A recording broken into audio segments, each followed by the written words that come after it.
भगवान श्रीकृष्णाचे अवतरण लीळा क्रमांक 1.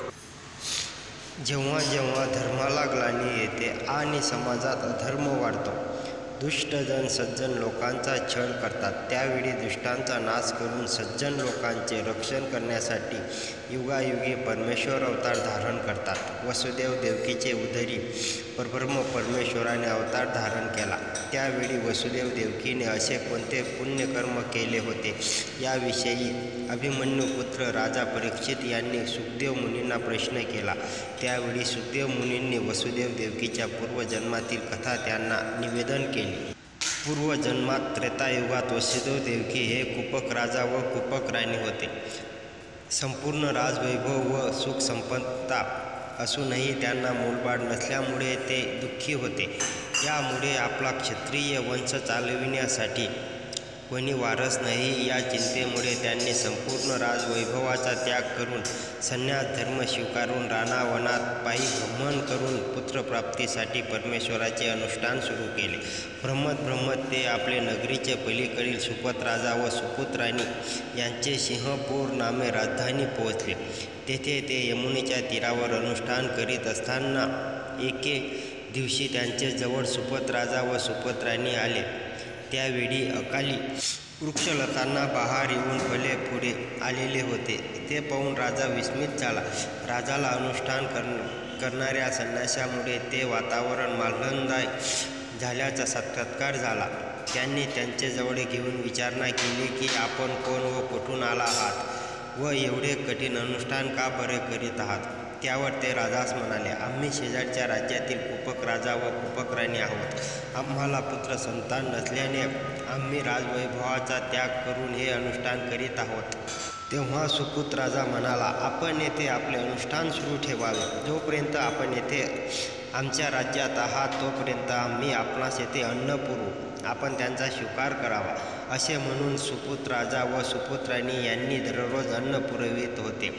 अशा प्रकारे 1000 वर्षे एकाग्रतेने ईश्वराची आराधना करीत असताना एके दिवशी त्यांची परखंड तपश्चर्या पाहून आनंदघन परब्रह्म परमेश्वराने प्रत्यक्ष येऊन त्यांना दर्शन दिले व म्हणाले, तुमचे तपश्चर्येने मी प्रसन्न झालो आहे, मग मागा तुम्हाला काय पाहिजे ते. तेव्हा त्वरित कुपक राणी म्हणाली, देवा, आम्हाला मूलबाळ नाही तरी तूच आमच्या घरी उदरी जन्माला यावे व आम्हाला सुख प्राप्त द्यावे.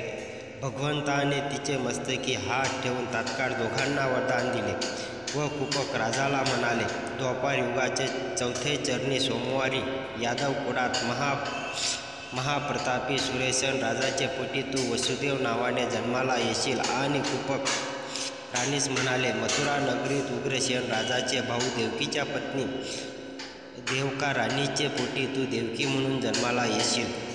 8 लक्ष वर्षाचे द्वापार युगाच्या शेवटी आम्ही कंसाच्या बंदीखान्यात तुमचे उदरी जन्माला येऊ व तुमचा मनोरथ पूर्ण करू. त्यावेळी सुपत राजा व सुपत राणी भोजन घेऊन आले असता त्यांनी हे संभाषण ऐकले व म्हणाले, प्रभू, आम्ही यांच्या तपश्चर्येच्या काळात त्यांना अन्न पुरविले. आमचेही उदरी पुत्र संतान नाही, त्यामुळे भगवंता आमचेही मनोरथ पूर्ण करावे. तेव्हा दयाघन परमेश्वर त्यांना म्हणाले, तुमचा जन्म द्वापार युगात गोकुळ नगरीत गवळ्याच्या वंशात येईल. तुम्ही नंद व आणि यशोदा होऊन येथे राज्य कराल. आम्ही वसुदेव देवकीच्या उदरी जन्म घेऊन त्वरित तेथून तुमचे घरी येऊ व आमचे बालपण तुमचे जवळ गोकुळात पार पडेल. त्यावेळी आमचे मातापिता म्हणून आम्ही आपणास पुत्रसुख प्रदान करू. अशा प्रकारे भगवंताने कुपक राजा व कुपक राणी व सुपुत राजा व सुपुत राणी यांना वरदान दिले. परमेश्वराने दिलेल्या उपरोक्त वरदानाप्रमाणे द्वापार युगाच्या 4थे चरणी वसुदेव देवकी व नंद यशोदा जन्माला आले. वसुदेवाचे लग्न देवकीशी होताच देवकीचा भाऊ कंस याला आकाशवाणी झाली की कंसा देवकीचा 8वा पुत्र तुझा नाश करेल. त्यामुळे कंसाने वसुदेव देवकीला बंदीवासात टाकले. तेथे त्यांना एका पाठोपाठ एक झालेले 6ही पुत्र कंसाने दगडावर आपटून ठार केले.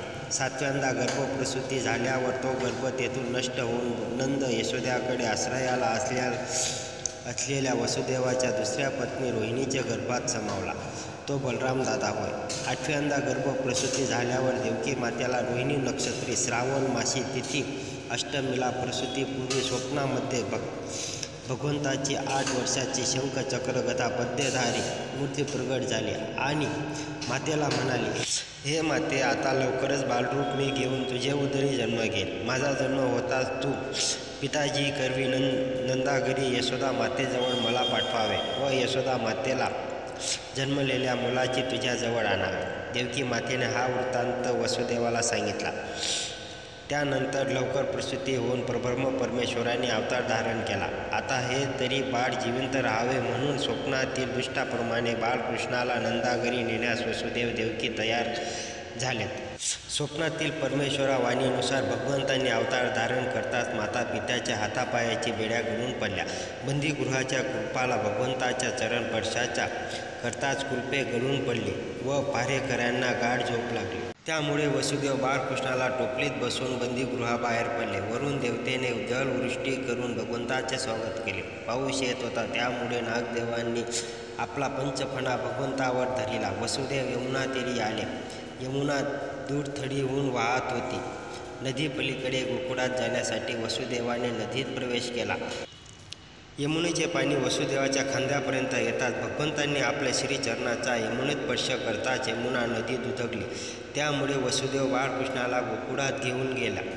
ठरलेल्या योजनेप्रमाणे बाळकृष्णाला यशोदेचे उदराजवळ झोपवून तिच्या बालिकेला योगमायेला घेऊन परत आले व त्या बालिकेला देवकीजवळ झोपविले.